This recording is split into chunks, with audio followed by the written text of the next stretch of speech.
All right, good afternoon. As you know, in about 44 minutes, and I'm sure they will be on time, the President of Security Council for the month of September, Mr. Sang-Jin Kim, who is the Chargé d'Affaires of the Permanent Mission of the Republic of Korea, will be here to brief you on the program of work.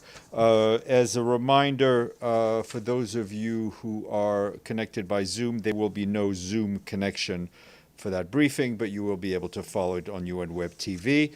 Our good friend Sharon Birch, spokesperson for the President of the General Assembly, will be here to brief you tomorrow, which we expect, sadly, to be her last briefing as the representative of the PGA. Over the long weekend, you will have seen that the Secretary General was in Tianjin in China, where he was invited to take part in the Shanghai Cooperation Leaders Summit. Speaking during the Shanghai Cooperation Organization's Plus session yesterday, the Secretary General said that we are moving towards a multipolar world.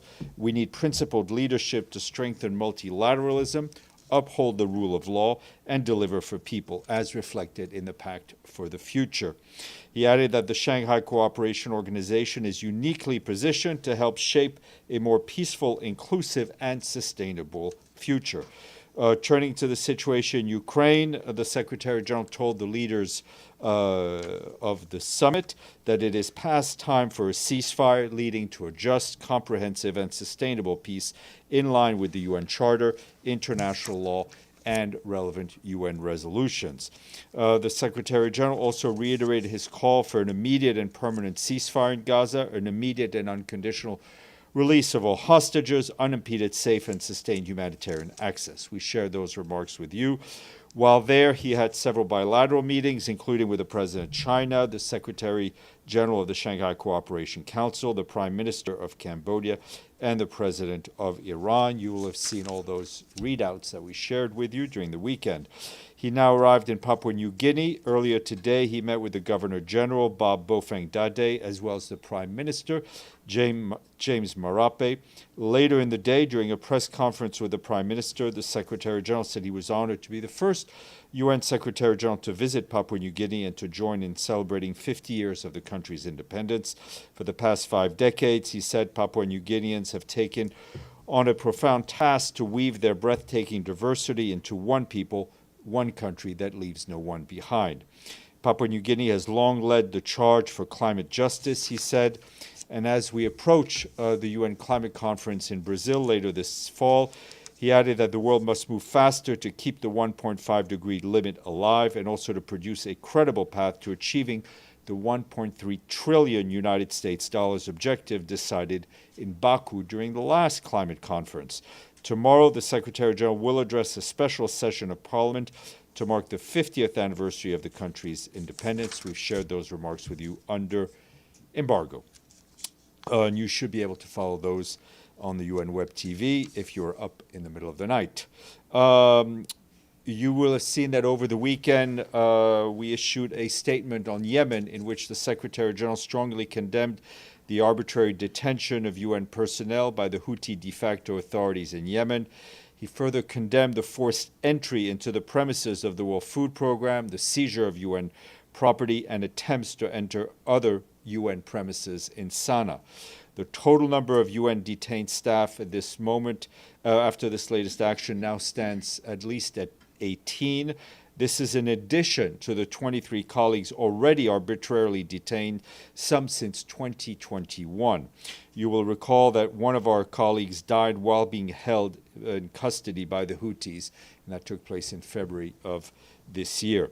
The Secretary General strongly reiterates his demand for the immediate and unconditional release of all those who have been detained, including all other personnel from the UN, international organizations, NGOs, civil society, and diplomatic missions.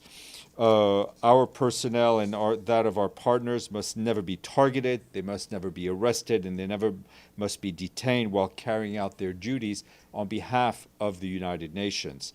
Meanwhile, our special envoy for Yemen, Hans Grunberg, just concluded a visit to Muscat in Oman, where he met with senior Omani officials, as well as the Ansar Allah chief negotiator, Mohammed Abdel Salam, and representatives of the diplomatic community. In these meetings, Mr. Grunberg reiterated his strong condemnation of these detentions, stressing that these detentions, as well as the forced entry into our premises and taking of UN property by Ansarallah, seriously endangers our ability to operate in Yemen and deliver much-needed assistance to the people of Yemen. He also emphasized that these actions put all UN staff and operations at risk and seriously and underscored the fundamental obligations to respect and protect the safety of our colleagues. Mr. Grunberg also expressed his deep concern over the continuous cycle of hostilities between Ansarallah and Israel and its repercussions inside Yemen and for the wider region.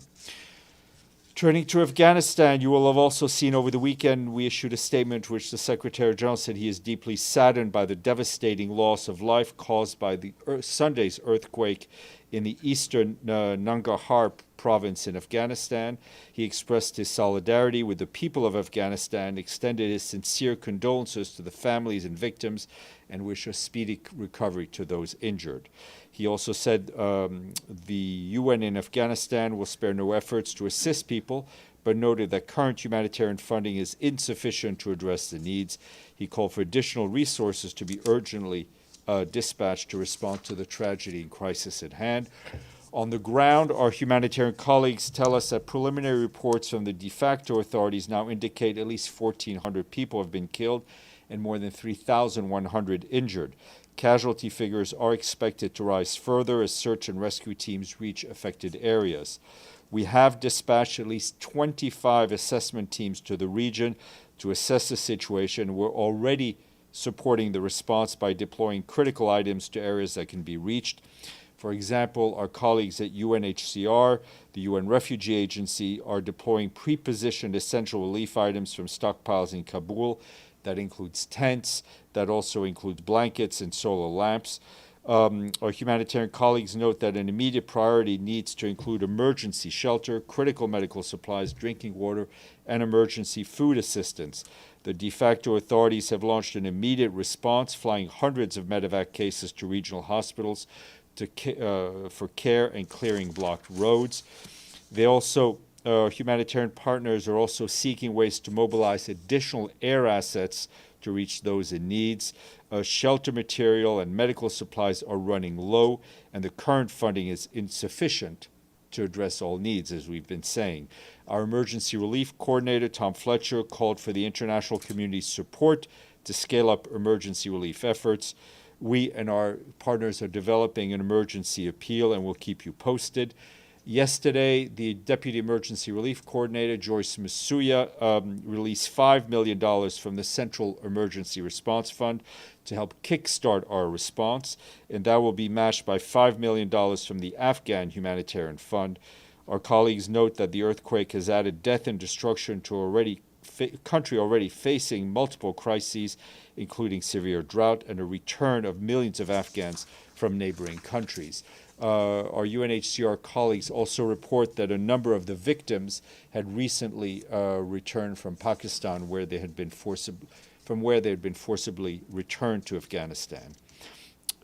Turning to the situation in Gaza, the Office for the Coordination of Humanitarian Affairs warns that military activities continue in and around Gaza City, but also in the south, taking a heavy toll on civilians, including deaths, injuries, and further displacement. Our colleagues report that people continue to flee, mainly towards the coast, and since August 14th, our partners monitoring population movements have recorded more than 76,000 new displacements. More than 23,000 of these movements were from northern to southern Gaza. Most of the remaining displacement was within Gaza Governorate.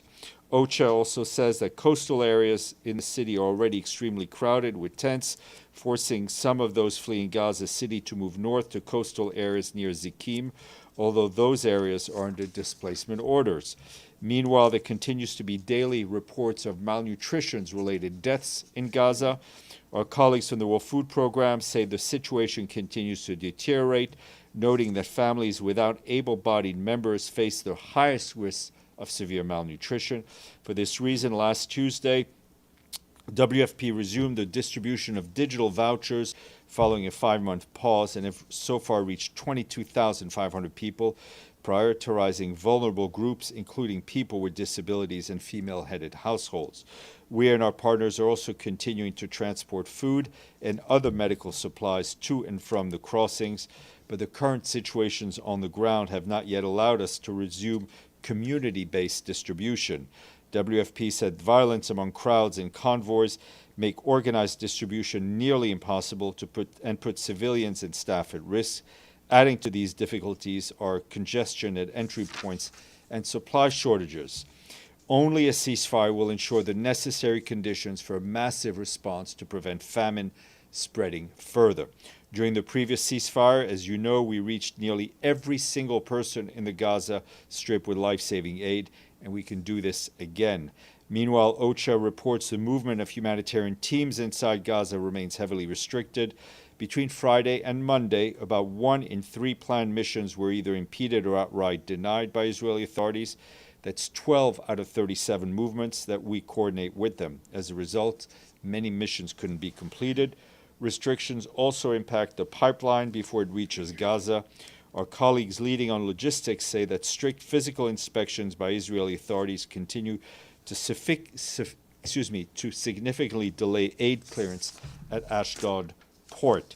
Meanwhile, yes, I'll leave it at that. Turning to Sudan, first of all, we have a new humanitarian coordinator and resident coordinator for Sudan, and that is Denise Brown, who you will have remembered not too long ago was our resident humanitarian coordinator in Ukraine.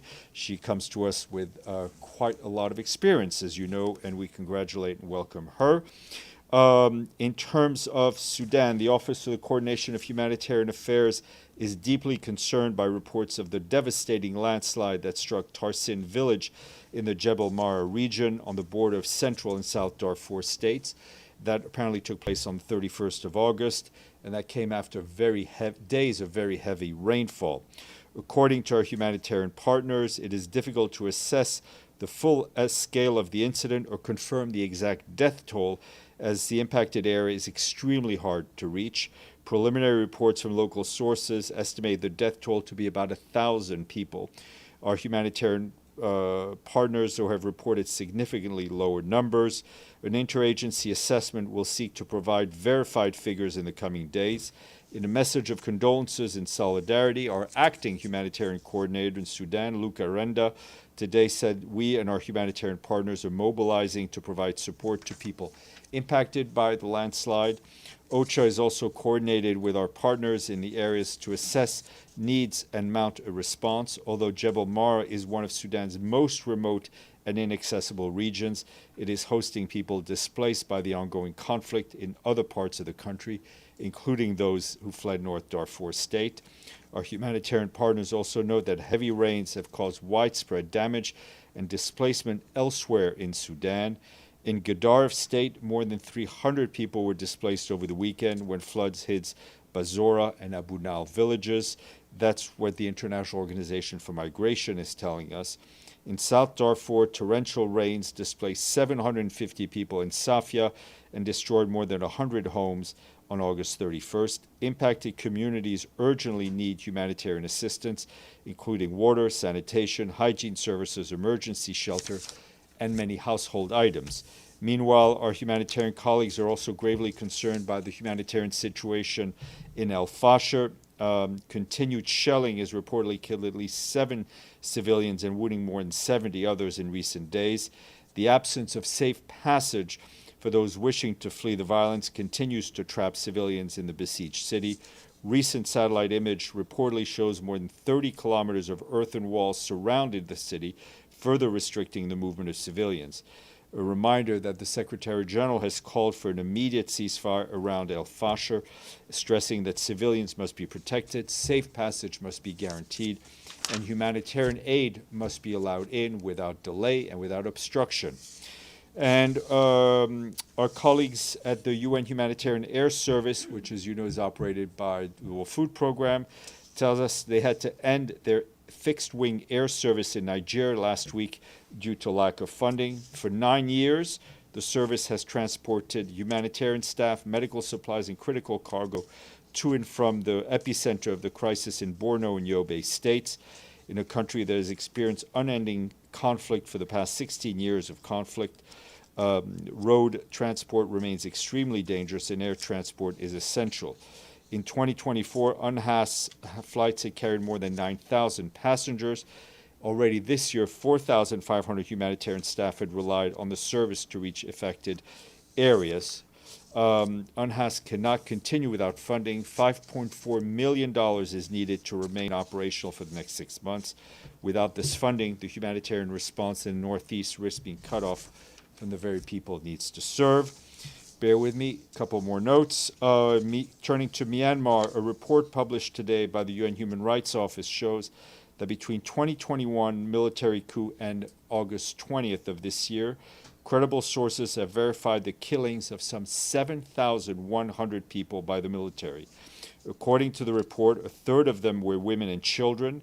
Human Rights Office adds that at least 29,560 people have been arrested on political grounds. More than 22,000 remain in detention without respect for a fair trial and judicial guarantees in military-controlled courts. Since the escalation of hostilities in Rakhine, hundreds of thousands more people have been displaced. The UN, we estimate that some 150,000 Rohingyas have fled to Bangladesh since November of 2023, joining nearly 1 million refugees already staying there. And another resident coordinator I wanted to announce, and that's Arnild Spence of Norway, who assumes her role as the resident coordinator in Bosnia Herzegovina. She brings to the job almost 30 years of experience. Edie, speaking of slightly over 30 years of experience. Slightly. Slightly. Thank you, Steph. A couple of follow-ups. First, did the Houthis give any reason why they sacked the UN offices and arrested, detained so many UN staff? Look, first of all, UN staff should not be detained. What the reporting seems to indicate some sort of security issues, but our staff, regardless of what is going on, should be protected. UN premises cannot be entered in that manner. Secondly, during the meeting of the Shanghai Cooperation Council, did the Secretary General make any attempt to meet the Russian President, Vladimir Putin? There was no specific bilateral setup. And thirdly, there are rumors floating around that because of the Trump administration's ban on Palestinians, including President Abbas, from coming to the high-level General Assembly meeting at the end of the month, that the UN might move either the meeting or the high-level segment on a two-state solution to Geneva. Look, I have nothing to share with you officially. I mean, rumors are rumors, but obviously I think that the participation of a senior Palestinian delegation to that conference seems to me essential for the topic that will be discussed. Deji. Yes, a follow-up on that question. Has the UN reached out for U.S. government to a further clarification of this policy? I know we are reaching our colleagues are reaching out to the State Department. I don't have an update on the contacts as of yet. Okay. During the Secretary General's meeting with the Iranian president in Tianjin, we all read the note. But have they talked about recent development of the imposing of sanctions by European countries? Look, the discussion was focused on regional developments, obviously on the nuclear issues, but I'm not going to give you more detail than what was in the readout. Okay, can you remind us what is the position for UN on this latest development, the the reimpose of snapback sanctions. Well, I think I read it out twice last week, so usually when I read out something a third time, I get it wrong. Abdelhamid, and then Michelle. Sorry. Thank you, Steph. There are news about Lazzarini stepping down. Can you confirm? Do you have He's not stepping down. I think his mandate's coming to an end at the in next early-ish next year. Is the SG now considering other candidates? Well, obviously, somebody will be appointed to succeed him. Yep. Yeah. Thank you. The second thing, Dalal Hawamda is a 14-year-old girl near Hebron in the village of As-Samua. Settlers ran over her, almost killed her. She's in critical condition. Such a crime, why doesn't come in the briefing? I have not seen that specific report, but we'll look into it. Michelle. Sorry, just clarifying, while the SG was in China, he didn't cross over with Kim Jong-un, did he? No, they were not there in China at the same time. Sorry, Linda, and then we'll go. Thank you, Steph.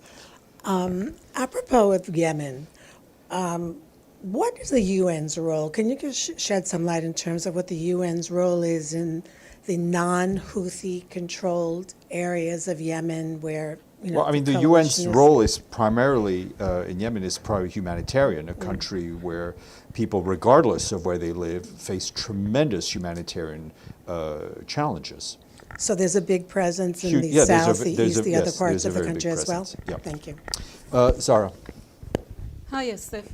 Iran, Russia, and China, in a letter to the Security Council and the Secretary General, have stated that the attempt by the 3 European countries to trigger the snapback mechanism violates the provision of the JCPOA and Resolution 2231 as the dispute resolution mechanism under JCPOA haven't yet been fully exhausted.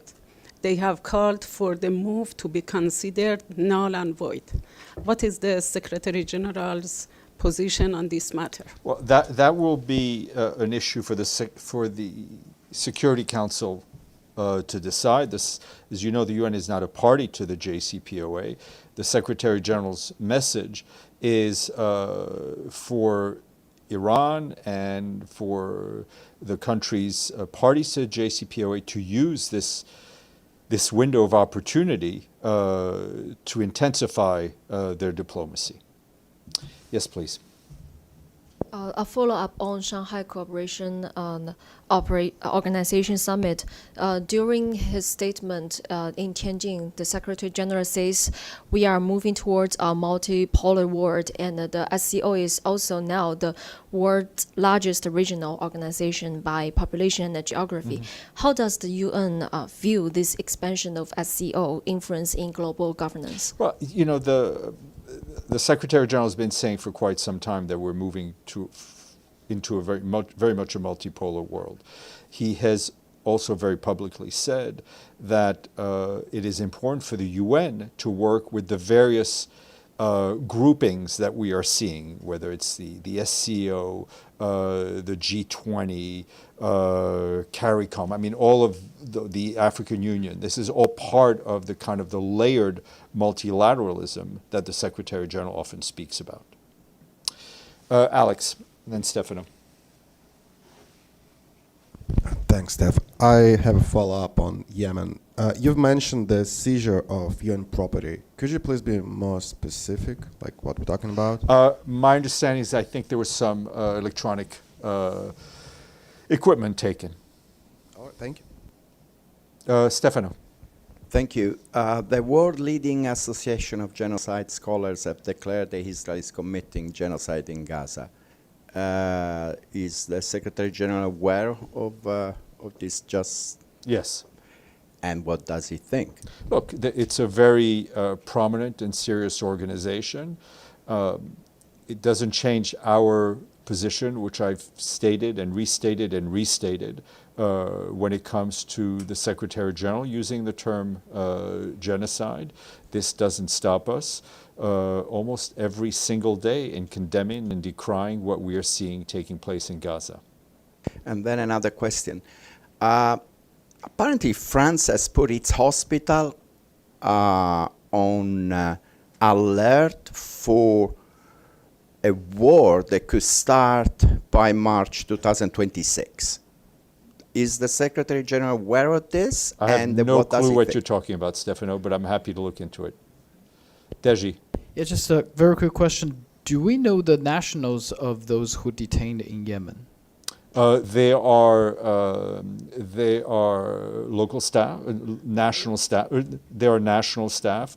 There is an additional person who is an international, which would bring us to 19, who we hope will be released today, if not already done so. But whether national or international, they should all be released immediately. Okay. I'm sure our friends from the Republic of Korea will be here in 17 minutes, 18 minutes.